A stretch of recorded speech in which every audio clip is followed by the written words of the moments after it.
ရှင်းမင်းနေတယ်ဟဲ့မင်းတို့တကယ်ကြိုက်တာတကယ်ကြိုက်တာတကယ်ရောချစ်တာတကယ်ချစ်တာကိုရယူမလားယူပါဗျာကျွန်တော်ဘက်ကတေးကြပါလေဗျာကျွန်တော်သူ့မျက်မျက်နှုံနှုံနဲ့ကိုချစ်တာပါမြင်ချင်းကိုချစ်တာပါ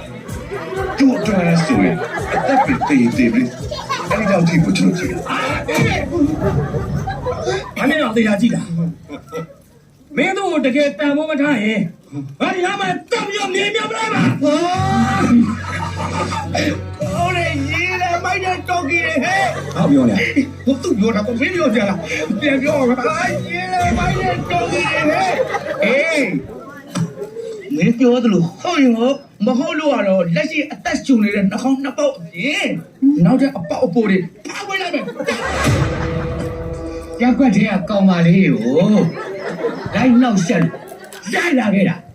162ယောက်ရှိတယောက်ဒီကွာပြောမှဒီပြက်လို့မလှုပ်လိုက်တင်တာ